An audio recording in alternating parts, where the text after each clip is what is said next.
she's Fulyana, and this is Inside Exec. This is the third part, the conclusion of our discussion with Marty Strong. And in this section, we're going to learn about the value of multi-trained teams, as well as seeking information or answers from outside your team. The other thing is, I think the diversity, I think of vocational diversity. I really believe in this. Mix up or add into a group of fixed professionals, other people that have nothing to do with that particular topic or subject area. And do it on a regular basis. So it's not just a lark. It doesn't look like a joke or something.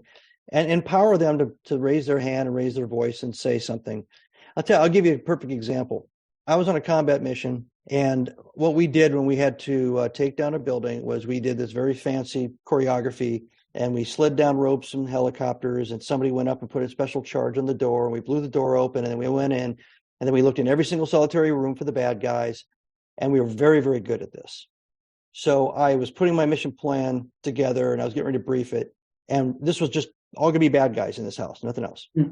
And a Marine came over, and he said, "What are you working on?" I told him. He goes, how are you going to do it? And so I told him, this is how we do a house like this. He said, "Oh." I looked at him and I said, "Well, why'd you say that like that?" He said, "Oh, it's just really interesting that you would have all your people go through all that effort and helicopters and you have to go in there and clear every room and everything. Well, what would you do?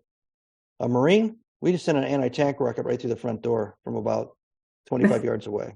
And I looked at him and I suddenly felt like an idiot. I was the high-speed special operations officer, that could do all this fancy stuff. And he was just a regular old grunt infantry Marine, but his was the exact right way to do that thing. I was so fixated on my training, and he came up with this that's the way Marines would do it. Completely different. Yeah. And now I didn't go and ask him for his opinion, but there's so many examples like that in my life where I get all kinds of different people. Sometimes I'll just talk to people. They're in real estate or something else and say, "Well, what would you do about this situation if you had an employee like this?" They don't even have employees. Yeah. But it's funny. They listen to it and they go, "Well, have you ever tried this?" And I'm like, bingo, because they're human. Yeah. They're human beings. They understand human nature, and they deal with humans all day long as real estate agents. So yeah, open up vocational diversity of thought, diversity of skill set and knowledge base, and you can get some really incredible outcomes. Interesting for us because we both come from a construction background, and the organisation that we first worked in 40 plus years ago was one of the first to introduce what was called multidisciplinary teams, which meant that instead of having all the architects in one group, all the quantity surveyors in one group, they had someone from each of those disciplines in a project team. And it was completely frowned upon by the industry at large in those days. And yet now we see it has been introduced far more widespread than we would have even considered would be possible in those days. Yeah. Well, think about age diversity too. Remember my story about being an 18, 19-year-old kid that nobody wanted to listen to? Yeah. Young people will come in and without any preconceived notions about what you're doing, how you're doing it. They haven't read the processes. They aren't experts in all your systems or anything. And if you give them a chance and to listen, and then you get to a point where you're asking everybody what their thoughts are, and you get to them and you say, "So what do you think?" As long as you've culturally and kind of made this a comfortable environment to open up without having somebody immediately smash them, which unfortunately that's it too. The people that are guarding their turf, or people who are guarding their positional authority, don't want the new person to have a voice.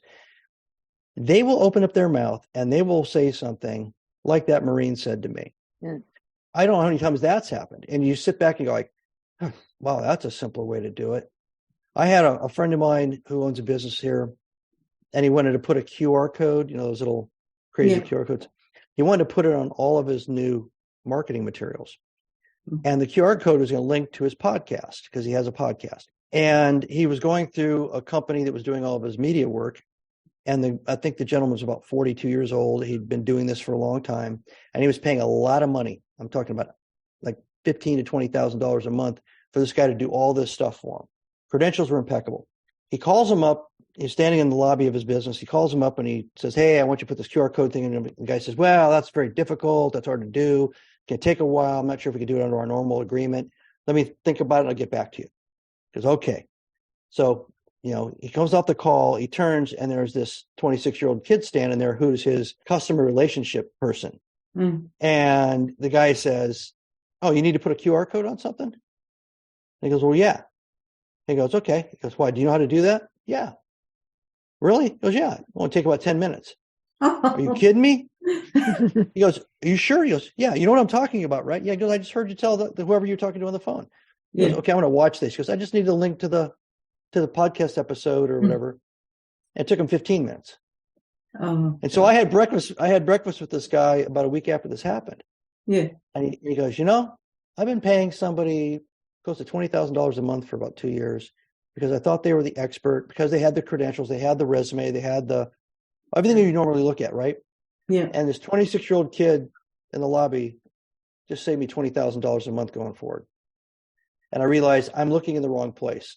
I need to look for people who know how to do it, not for people that have been able to do it or used to do it. And those kinds of epiphanies only come if you're open enough to look for them and then use them, jump on them, apply them. It comes back to the who, not how situation, which we've talked about in our previous podcasts as well. We have one last area that we wanted to cover with you, Marty. It's about leadership challenges that aren't talked about enough or aren't talked about at all.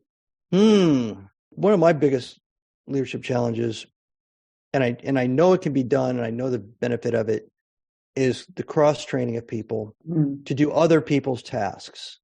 And maybe not as expert as the most expert person in a group, but enough that they could jump in a pinch and cover. Yeah. We did this in the military, definitely in special operations units. You only have a small number of people. Everybody's got to be able to do everything.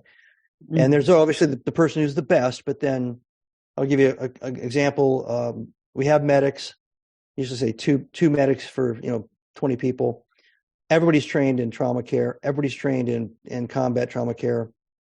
And every time somebody gets wounded or shot or whatever, the medics can't even get in because there's 5 other guys, the machine gunner, the mortar guy, everybody's on top of that person, stabilizing them and getting them ready because they were cross-trained. Yeah. And the bench strength, the unit resilience that's created by that's incredible. Now, obviously, that's a combat context. Well, think about a business. If you were one person deep in every lane and every skill set, let's say there's 10 different skill sets. You have 10 single points of failure. Anytime, any day, they can just get up and say, "I'm done." And now what do you do? And if Susie or Joey in adjacent cubicles have no clue what Janet was doing, then you go to the management team. "Well, you must know how to do her job, right?" "Well, not really." When I first got out and I started managing civilians, I thought, well, excuse me, why are they so adverse to this? Why is management so adverse to this? One, they'd never been trained on the way up to management that was a valuable thing to do. The second thing was everybody was afraid to teach anybody else their job for job security. Yeah. So I get that. I mean, in the military, you're taught to train your replacement. So you're always everybody's a trainer. No matter what your rank is, you're always trying to train the new guy to be as good as he can possibly be. And you're relying on each other to be as good as you possibly can be. So there's a lot of emphasis on it and motivation to do so. But if you look at it from the perspective of the average civilian commercial worker, if I tell Susie how to do my job, I'm less valuable. I'm less critical. If I stay a single point of failure, I have leverage and they need me.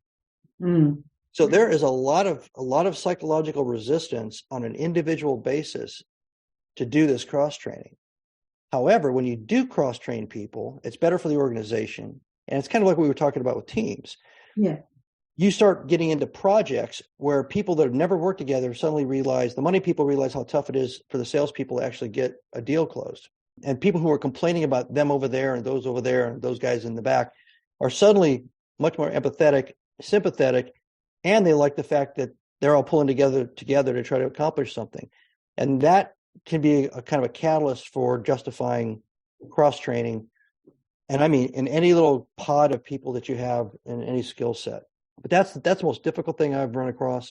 And you can't do it. I mean, I can't make it happen. I've got 800 employees across 4 companies. I can't dictate that kind of point of view down and then ensure that it's actually happening every day. I have too many human beings in the middle that may not want to do that. Is that just a perfect example, though, of you coming from an industry and environment where that was ingrained into another environment where it's not even considered, and getting that voice heard, getting that message out? Yeah. The other two that I found are emergency medicine and firefighters. Okay. Same reasons. Everybody can pick up every tool and do everything they need to do with that tool. Everybody knows every step from the top fireman all the way down to the brand new person. And the same thing with people that are in emergency medicine. Everybody knows how to do everything up to a point. They're not all surgeons, but they can do a heck of a lot. And that just multiplies. It's a high leverage team / cross-trained capability that's really powerful. It gives them power. That's where they should be looking, in my view, is that it's only going to make them more powerful. Yeah. Yes. Well, I think we have come to the end of our list of questions, our list of topics. Is there anything else that you'd like to add? I don't think so. I think if people enjoyed some of my thoughts and stuff, they can go to martystrongbenimble.com. That's where my books are on Amazon, but you can also go to that website and find it quicker, probably. Both Be Nimble and Be Visionary and some other stuff about me. So certainly we'll put the links to all of that on the page. We do thank you for your time and for your insights. I know that I have had things made more clear this morning, so it's been good for me. Likewise, really enjoyed that session. Well, I did too. And you guys stayed right on track, by the way. I just want to let you know that you were very focused. Next time. Bonus. We get a tick. We've done good. Just before you go, Buddy, I want to know about the other books that you've written, the novels. Yeah. Oh, yeah. So I guess 2017, I wanted to write a novel. I wanted to write a business book. So I decided to go with a novel. And I came up with an idea for a time travel book, which then became a series of 4 books. There's a lot of the SEAL warrior ethos and honor code and all that kind of things baked into the characters and the stories. And then about, I guess maybe by my 3rd time travel book, I decided to write my first SEAL novel. And so there's 5 of those. And in both cases, there's a character that carries through the series. So you can kind of see them evolve and go through different challenges as things get tougher for them. And all the proceeds of that, I donate to the SEAL Veterans Foundation. So I don't take a dime of any of the novels. But yeah, they were a lot of fun. Oh, sound like it. Are they cathartic for you as well? Is it something that you felt you needed to get out? Look at you. I have said that word, describing it to friends, and nobody's ever actually got me to say it in an interview.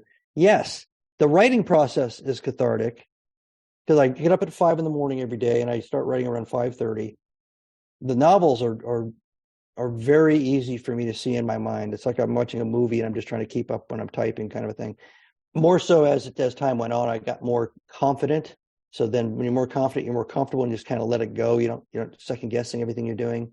And then you realize it's fiction. So if Joe goes left instead of right, who cares? Yeah. Is he carrying a big knife, a small knife, a spoon, or nothing? It doesn't matter. So once you kind of let yourself off that hook, it's actually a lot of fun. That's great. Very good. Well, thank you for sharing that with us. I'll tell you the reason I said it was because your face changes when you're talking about it. Yeah. So there's definitely a different feeling about it. That's great. Business books are like doing a college term paper and then putting it out in the universe on Amazon for people to look at. You're kind of going like, oh boy, Well, you've done both now. You're a well-rounded individual. It's good. Yeah. People have been very kind to me about the business books. I'm thankful for that. That's good. All right, Marty, we'll let you go and enjoy the rest of your evening, and we will get through our day. Thanks for joining us. Check the links in Marty's bio for more information, both about his business books and the science fiction, the fantasy books. For now, I'm Kim Bailey. She's Fulyana Osborne, and this is Inside Exec.